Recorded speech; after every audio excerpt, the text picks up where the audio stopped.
K탐정단 TV를 방문해 주신 여러분 반갑습니다. 오늘은 고액의 세금을 체납하고 종적을 감춘 사람, 즉 잠적한 고액 체납자의 소재를 파악치 못해 십수조 원에 달하는 세금을 징수하지 못하고 있는 어처구니 없는 현실을 진단해보고 그에 대한 보완책으로 탐정을 잠적 또는 해외로 도피한 고액 체납자의 소재 파악에 적극 활용하면 저비용 고효율의 획기적 성과를 낼 수 있을 것이라는 믿음과 기대를 이 유튜브를 통해 정부 당국과 탐정인들에게 전하고자 합니다. 국회 기획재정위원회 양경숙 의원이 공개한 국세청 자료에 따르면 2021년도에 소득세 등 국세를 체납한 인원은 84만 9,700명이었으며 총 체납액은 11조 4,536억 원이었습니다. 이 중 10억 원 이상의 세금을 내지 않은 소위 고액 상습 체납자 숫자는 740명이었으며 이들 740명이 체납한 액수는 무려 2조 1,200억 원으로 1인당 평균 29억 원을 내지 않은 것으로 나타났습니다. 소득 있는 곳에 세금 있다는 과세 원칙을 모르는 사람 없을 겁니다. 세금은 그냥 거두는 것이 아니죠. 액수가 얼마이건 헌법상 의무인 납세 의무를 이행하지 않았다면 지탄받아 마땅할 것이며 재산 은닉이나 잠적 등 양심불량형 체납은 생계형 체납에 비해 높은 강도의 제재가 따라야 함은 당연한 일일 것입니다. 이런 차원에서 정부는 2004년부터 고액 체납자의 인적사항을 대중에게 알리는 망신주기식 명단 공개제를 시행하고 있으나 명단 공개는 연례행사점으로 치부되고 그들은 끄떡도 하지 않는 형국입니다. 급기야 지난해부터 최대 30일 유치장에 가두겠다는 인신구속형 고액 상습 체납자 감치 제도까지 도입해 시행하고 있으나 과잉금지 원칙 위반이라는 논란을 의식한 국세청과 검찰의 신중한 접근으로 감치된 고액 체납자는 아직 한 명도 없는 등 이렇다 할 반전을 이끌 조짐이 보이지 않고 있음이 사실입니다.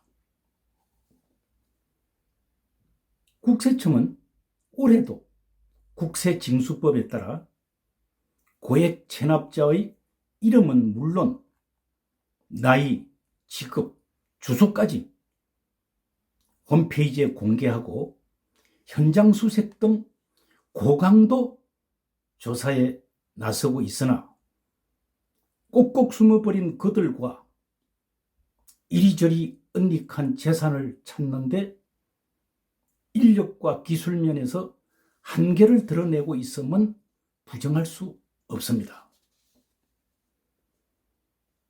거기에 국세청의 고강도 조사를 피해 아직 10억 이상의 고액 상습 체납자로 분류되지는 않았지만 비교적 큰 액수인 수천만 원에서 수억 원을 체납한 고액 체납자들이 해외로 살금살금 도피하는 사례가 점증하고 있어 체납 징수 문제는 날이 갈수록 더 꼬여가고 있다는 우려와 지적이 곳곳에서 나오고 있습니다.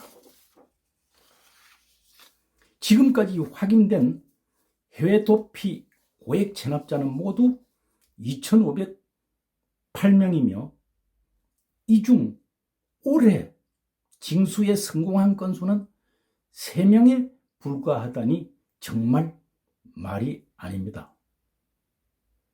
우리나라는 146개국과 다자간 조세행정 공조협약을 맺고 징수공조를 요청하고 있지만 각국 공이 처삼촌 매 벌초하듯 적극성을 보이지 않고 있어 이 협약을 통한 체납금 징수는 사망에서 판을 찾기 정도로 기대 가능성이 없는 일이라 하겠습니다. 이렇듯 명단 공개라는 심리전이나 감치라는 인신구금 전략은 물론 다자간 조세행정 공조협약 등 그 어떤 정책이나 장치도 고액 상습 체납자 해소에 별 효과를 내지 못하고 있다는 얘기입니다.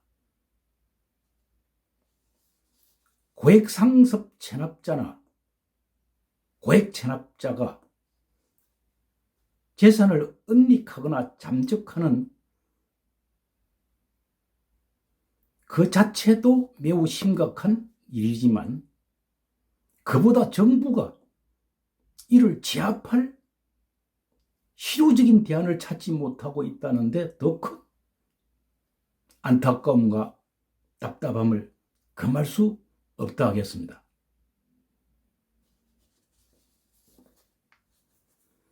그럼 외국의 경우 고액 상습 체납자와 그들이 숨겨둔 재산을 어떻게 찾아내고 있을까요?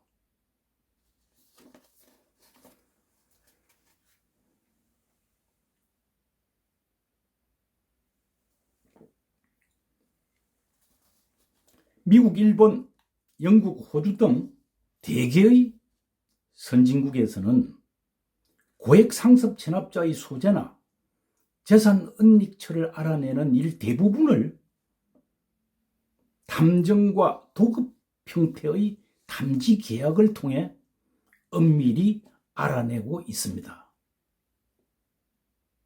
이는 저희 주장이 아니라 이미 잘 알려져 있는 주지의 사실이죠.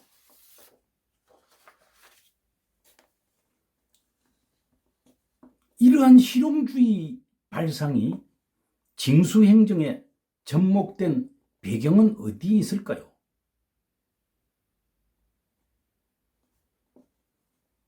오늘날의 탐정은 전문화된 추적 기법과 허투루 행동하지 않는 신중함이야말로 자신들이 존망을 가름하는 중대 과제임을 깊이 인식하고 있다는 점에서 탐지 업무에 관한 한 세무공무원의 수를 늘려 추적조사요원으로 활용하는 것보다 탐정들에게 맡기거나 협업하는 것이 비용면이나 효율면에서 월등함을 일찍 깨달은 관리들이 있었기 때문이라 여겨집니다.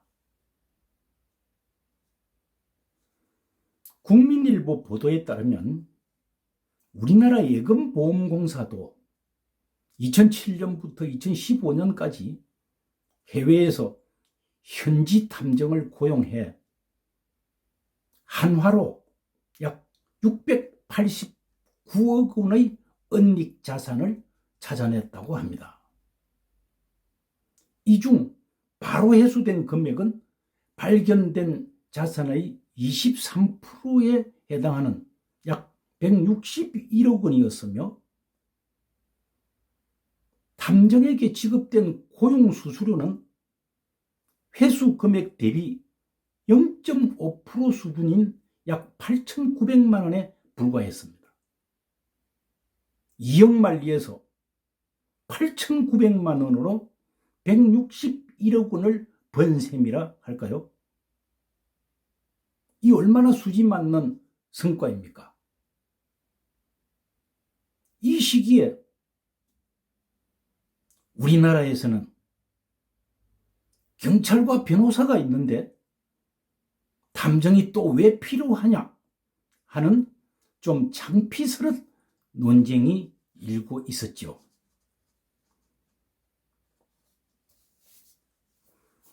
하지만 지금은 우리나라에도 합당한 탐정업이 존재하고 있음을 이 자리를 빌어 거듭 확인해 두고자 합니다.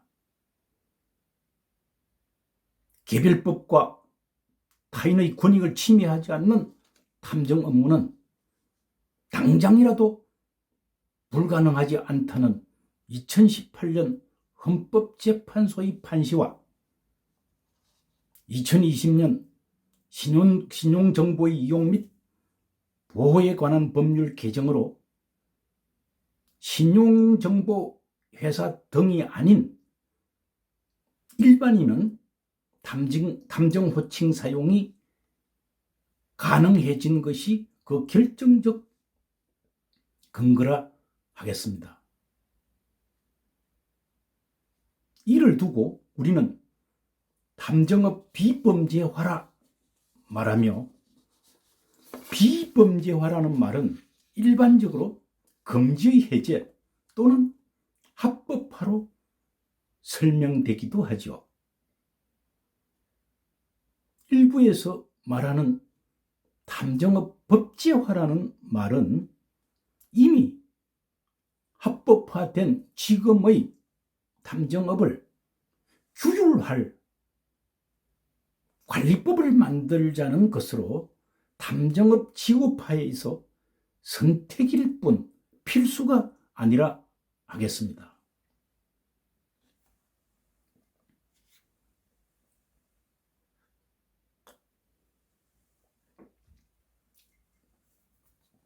이점에서 국세청장에게 우리나라 국세청도 선진국처럼 고액 상습 체납자 소재 탐지 업무를 탐정과 협업하는 방안을 강구해 봐달라는 제안을 해두고자 합니다. 새로이 법을 제정하거나 개정할 일도 아니고 우리라고 안 될 리도 못할 리도 없는 일이라 봅니다. 협업 대상이 될 업체 선정은 사업자 등록이 된 업체 가운데 국세청의 자체 기준으로 선정하는 방식과 탐정 관련 단체의 추천 또는 공모로 선정하는 방법 등을 고려할 수 있을 것이며, 수수료는 성과급제를 검토해 볼 수 있으리라 봅니다.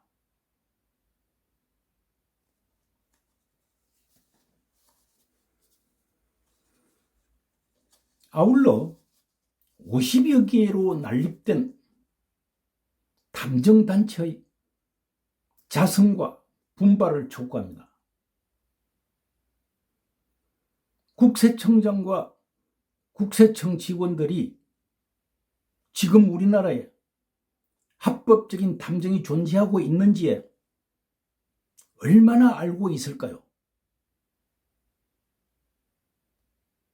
옛말에 우는 아이 젖준다는 말이 있듯 최근 발족한 가칭 탐정업 발전을 위한 탐정단체 협의회 등을 중심으로 국세청을 찾아가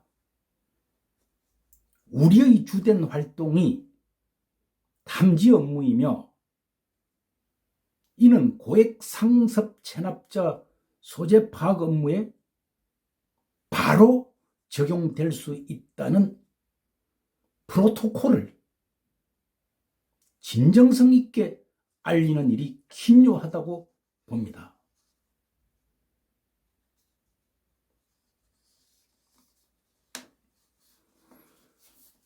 인적사항이 공개된 고액 상습 체납자 소재 파악에도 협업 채널을 개설하지 못한다면 향후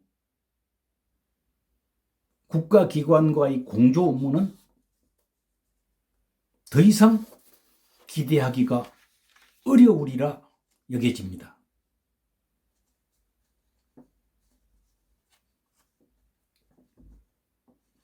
지금 탐정업계를 둘러싼 시선은 그리 곱지만은 않습니다. 탐정업계가 한 단계 도약을 위해서는 먼저 탐정 관련 단체들 간 도토리, 기재기식 질시와 반목을 멈추고 대성적 차원의 일거리 창출과 시민들에게 탐정의 유용성을 더 높이는 일에 다 함께 지혜를 모아야 할 것입니다. 구독과 좋아요 그리고 알림 설정은 하셨는지요? 오늘은 여기에서 마치고 다음 회차에는 더 좋은 소재로 찾아뵙겠습니다. 고맙습니다.